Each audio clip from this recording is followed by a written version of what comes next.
The December wind sliced through Maya's thin jacket like icy needles as she curled up under the overpass on Route 47. At just 17, she had been living on the streets of Millbrook for 8 months. Her foster family had moved 3 states away and left her behind when a paperwork mistake pushed her out of the system early. No one cared enough to fix it. She had made a small hideout behind a concrete pillar where the highway workers stored salt barrels. It wasn't much, just a worn-out sleeping bag from a donation bin, a tarp pulled tight between 2 barrels, and a small backpack with everything she owned. But it was hers.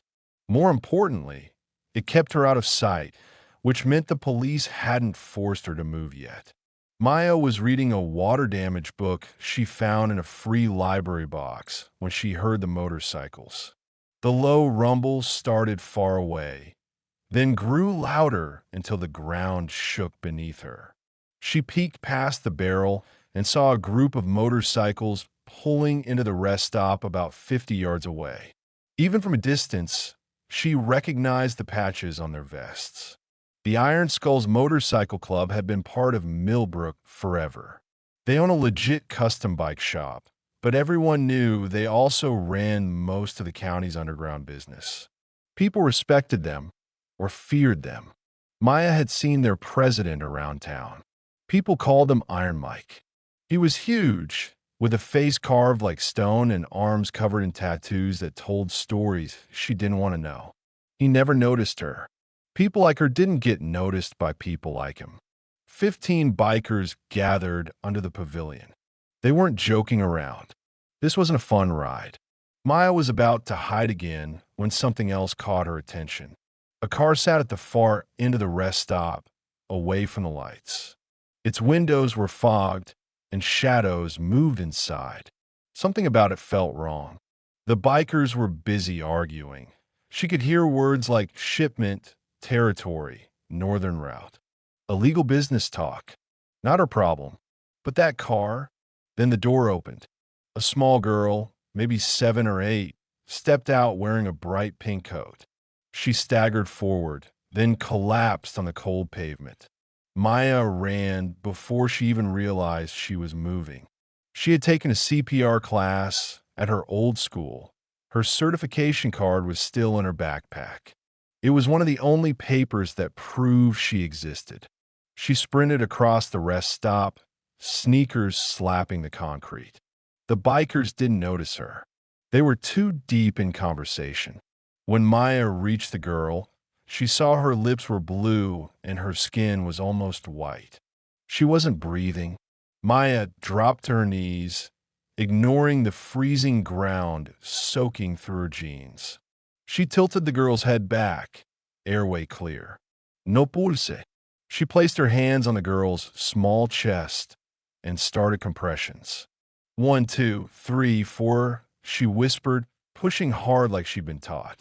After 30 compressions, she gave 2 rescue breaths. The girl's chest rose and fell. Good.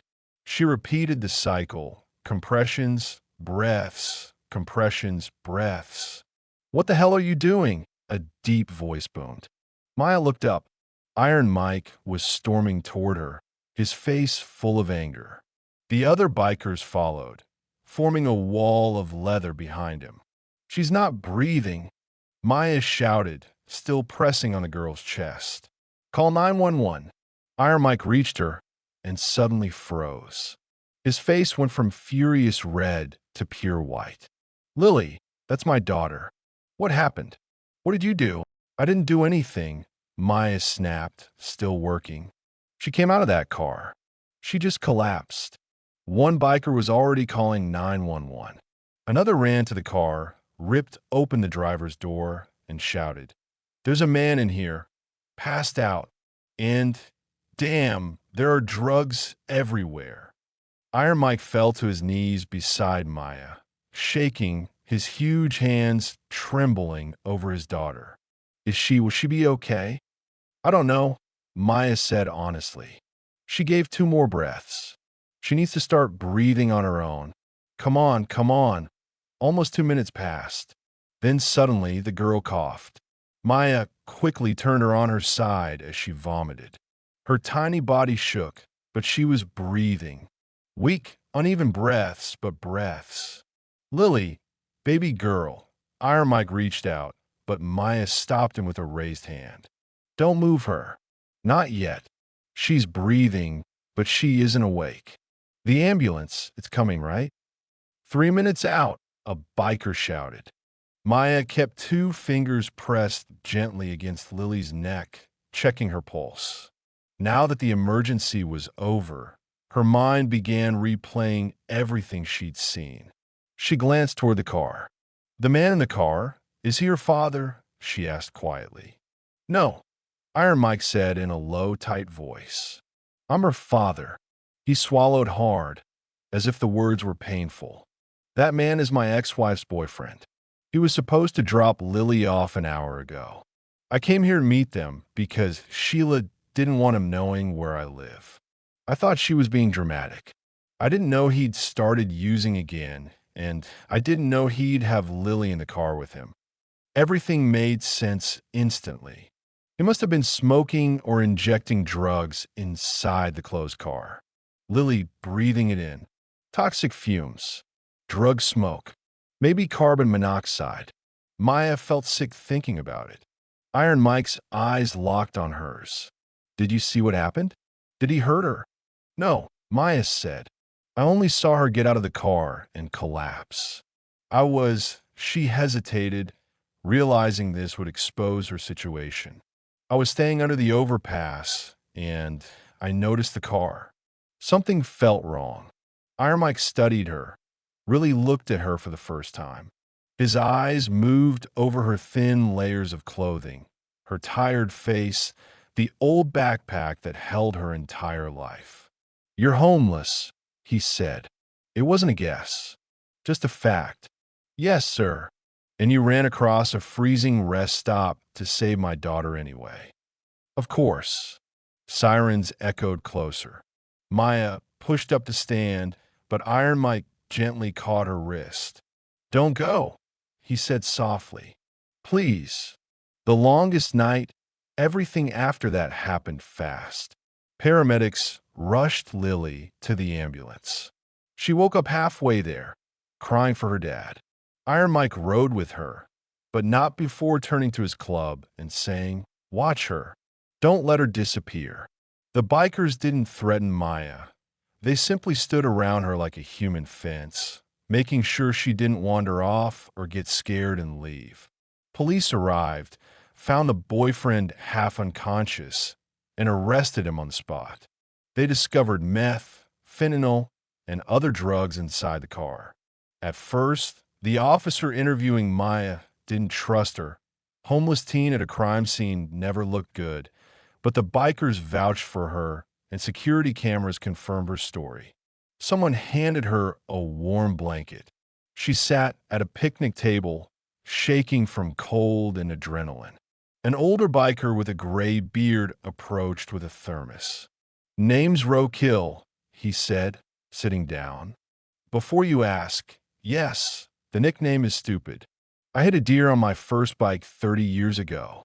Maya gave a tiny smile and sipped the terrible but perfect coffee. Ay, Maya. Mike's going to want to thank you properly, Roadkill said. Lily's his whole world. He lost his wife to drugs 5 years ago. He's been fighting ever since to keep that girl safe. I just did what anyone would do. No, Roadkill said firmly. You did what most people wouldn't. You saw something wrong and acted. You saved a life. He paused. How long you been on the streets? 8 months, she whispered. No family, or none that want me. Roadkill didn't ask anything else. He just nodded and sat with her until her phone buzzed. A message from an unknown number. Hospital. Lily's stable. Come tomorrow. Mike. She showed Roadkill. I'll make sure you get there, he promised. A new start that night. Roadkill, Nails, and a younger biker named Sketch took Maya to a diner. They bought her a hot meal, then got her a motel room. This is too much, Maya protested. Nails smirked. Shut up and take the kindness. Mike's orders. The next morning, roadkill drove her to the hospital. Maya felt small walking through the clean hallways, painfully aware of her worn clothes. But when she entered Lily's room, everything else faded. The little girl sat up in bed, pale but alive. She pointed at Maya. "Daddy, that's the angel lady who helped me." Iron Mike stood. His face looked exhausted, but his eyes were full of something deep, gratitude. "The doctor said if you hadn't started CPR when you did," he said softly, "she might have suffered brain damage. Or died. I'm glad she's okay," Maya said. "I want to do something for you," Iron Mike continued. "And saying no would insult me. You saved my child. That creates a debt." Maya stiffened. She hated strings attached to kindness. "I don't want to owe anyone." "You don't owe me," he said. "I owe you." He pulled out a chair for her. She sat, unsure. "Here's what's going to happen," he said. "First, you have an apartment. A small place above the shop. It's empty. Yours for as long as you need it. Free." "I can't." "Second," he continued, ignoring her. "You're finishing high school. I already talked to the principal. You start Monday. All fees paid." Maya felt tears burn her eyes. Why would you do all this?" "Because you saved my daughter," he said. "Because you're 17 and living under a bridge, and that's wrong. Because we take care of our own. And as of last night, you became our own." A family found Maya, moved into the small apartment, and finished her senior year. The Iron Skulls became the closest thing she'd ever had to a family. Nails taught her to ride a bike. Sketch helped with homework. Roadkill made sure she ate and got to school. Iron Mike never treated her like a burden. Lily visited every weekend. Maya loved braiding her hair and hearing about her school adventures. People in town talked, some kindly, some not. But Maya didn't care. For the first time in her life, she felt safe. She graduated with honors. The entire Iron Skulls crew came, cheering so loud the gym shook. Iron Mike cried openly. That summer, Maya started studying to become a paramedic. She wanted to be the one who showed up when lives were falling apart. The vest one warm August evening, Iron Mike called her into his office. Lily was there too, bouncing with excitement. "We've got something for you," Mike said.